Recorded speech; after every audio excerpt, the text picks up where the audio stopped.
అందరికీ నమస్కారం. వాగ్దేవి యూట్యూబ్ ఛానల్‌కి స్వాగతం. మనం థర్డ్ క్లాస్ ఈవీఎస్ కంప్లీట్ చేసాం. ఫోర్త్ క్లాస్ ఈవీఎస్ కూడా కంప్లీట్ చేసాం.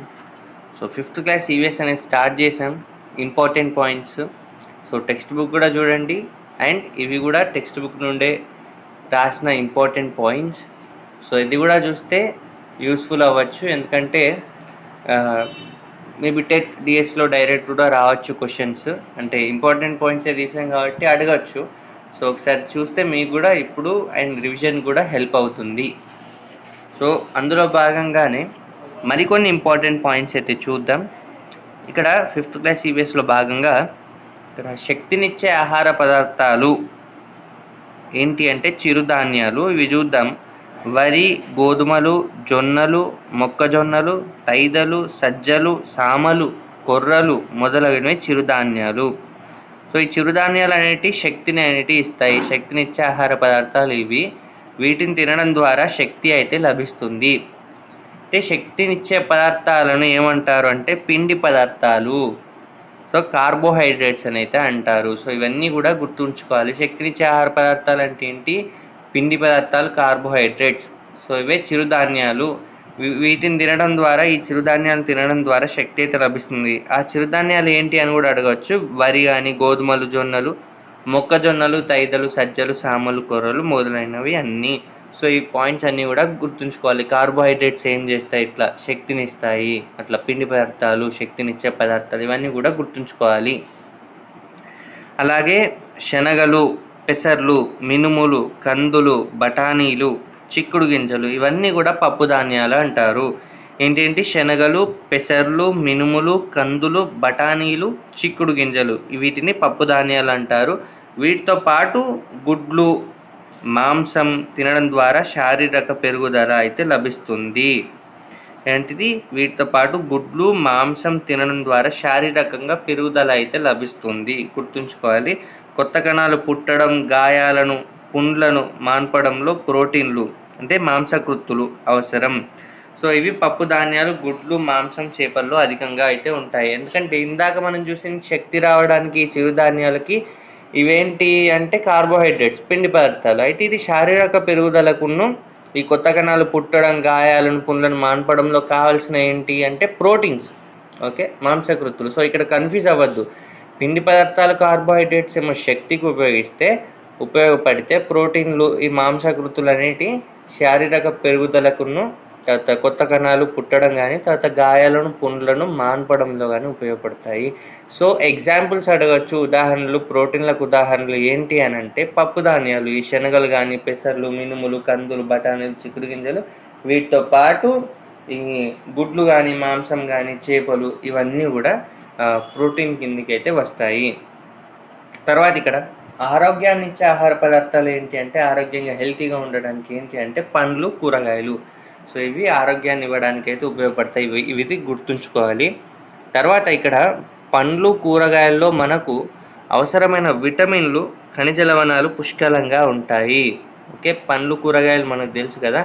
ఎందుకు ఇవి ఆరోగ్యాన్ని ఇస్తాయి అంటే వీటిలో విటమిన్లు, ఖనిజ లవణాలు అయితే ఎక్కువగా ఉంటాయి. మినరల్ సాల్ట్స్, విటమిన్స్ అయితే ఎక్కువగా ఉండడం వల్ల ఇవైతే హెల్త్గా ఉండడానికి ఉపయోగపడతాయి. అందుకే పండ్లు, కూరగాయలు ఎక్కువగా తినమంటారు. సో హెల్తీగా ఉండడానికి అయితే ఇవి ఉపయోగపడతాయి. సో మనం ఇక్కడ కూడా కన్ఫ్యూజ్ కావద్దు. కార్బోహైడ్రేట్స్ అంటే ఏంటి, ప్రోటీన్స్ అంటే ఏంటి, విటమిన్స్, మినరల్స్ అంటే ఏంటి, ఇవి కన్ఫ్యూజ్ కావద్దు. ఇందా మనం చెప్పుకున్నట్టు కార్బోహైడ్రేట్స్ అంటే ఇవి వరి, గోధుమలు, జొన్నలు, ఇవన్నీ ఓకే చిరుధాన్యాలు అవి. అండ్ ప్రోటీన్స్ అంటే ఇందాక చెప్పుకున్నట్టు పప్పు ధాన్యాలు కానీ, తర్వాత గుడ్లు, మాంసం, చేపలు కానీ.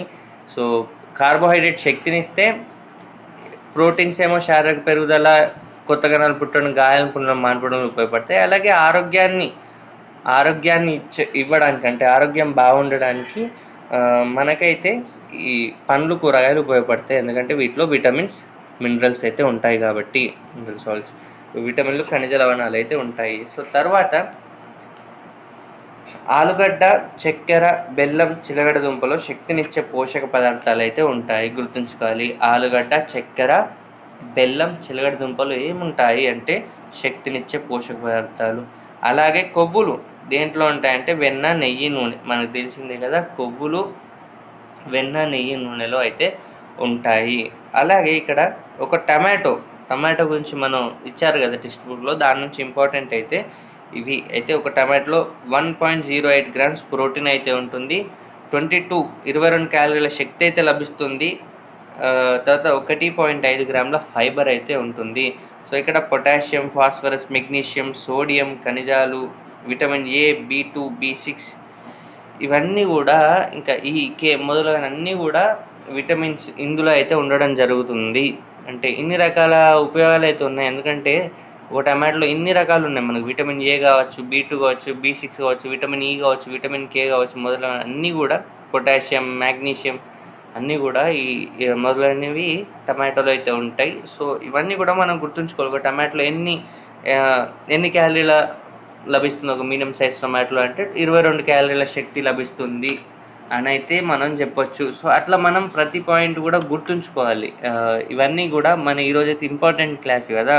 కార్బోహైడ్రేట్స్ గురించి కానీ, తర్వాత ఇక్కడ ప్రోటీన్స్ గురించి కానీ, విటమిన్స్, మినరల్స్ గురించి కానీ, ఇక్కడ కొవ్వులు, అట్లా ఇవన్నీ ఒక టమాటోలో ఏమేమి ఉండొచ్చు. సో ఇవన్నీ కూడా మనకు డైరెక్ట్ క్వశ్చన్స్ అయితే రావడం జరుగుతుంది. మీరు ఒకసారి previous year TET question papers కానీ, తర్వాత ఇక్కడ డిఎస్సి క్వశ్చన్ పేపర్ కానీ చూస్తే మనకు క్వశ్చన్స్ అడిగేది కూడా ఇలానే అడుగుతారు. ఒక సెంటెన్స్ తీసుకొని అందులో నుండి అడగడానికి ఛాన్స్ ఉంటుంది. కాబట్టి మీరు ఎంత ఎక్కువ గుర్తుంచుకుంటే, అంటే అర్థం చేసుకొని, ఇవి మనం ఒక అర్థం చేసుకొని ఈ పాయింట్స్ అనేది గుర్తుంచుకుంటే డెఫినెట్గా క్వశ్చన్ అయితే రావచ్చు. సో అందుకే చాలా ఇంపార్టెంట్ ఈ క్వశ్చన్స్ అన్నీ కూడా. ఈ పాయింట్స్ కూడా మీరు టెక్స్ట్ బుక్ చదివేటప్పుడు కూడా ఇలాంటి చదవండి. ఎక్కడి నుంచి క్వశ్చన్స్ రావచ్చో ఇలా చూసుకోండి. అట్లా అయితేనే క్వశ్చన్ మనకు ఆన్సర్స్ అయితే మనం పెట్టొచ్చు, ఈజీగా అయితే పెట్టొచ్చు మనం. సో వాళ్ళు ఎందుకంటే టెక్స్ట్ బుక్ నుంచి ఎక్కువ క్వశ్చన్స్ అయితే అడుగుతున్నారు కాబట్టి ప్రతి పాయింట్ కూడా ఇంపార్టెంట్. సో మీరైతే ఒకసారి టెక్స్ట్ బుక్ చూడండి. అలాగే టెక్స్ట్ బుక్ చూస్తూ ఇక్కడ ఇది కూడా చూడండి, ఇంపార్టెంట్ పాయింట్స్ కూడా చూడండి. ఇలాగే ఇప్పుడు అన్ని పాయింట్స్, ఇక్కడ టమాటో చూసినా కూడా విటమిన్ సి కూడా ఉంటుంది దాంట్లో. ఈ పాయింట్స్ అన్నీ కూడా ఇంపార్టెంట్. విటమిన్ ఏ, బి2, బి6, vitamin C, vitamin E, vitamin K, other vitamins కూడా ఉంటాయి. కాబట్టి ఇవన్నీ కూడా ఇంపార్టెంట్, మీరైతే చూడండి. సో వీడియో కనుక మీకు నచ్చితే లైక్ చేయండి. అలాగే ఏమన్నా డౌట్స్ ఉంటే కామెంట్స్ రూపంలో తెలపండి. అలాగే షేర్ చేయండి ఇంకా ప్రిపేర్ అయ్యే వాళ్ళకి. అలాగే సబ్స్క్రైబ్ కూడా చేయండి. సో ఏమైనా మిస్టేక్స్ ఉంటే సారీ. సో మీరైతే ఒకసారి టెక్స్ట్ బుక్ కూడా చూసి ఇది కూడా వీడియోస్ అయితే చూడండి, హెల్ప్ అవుతుంది. So thank you so much.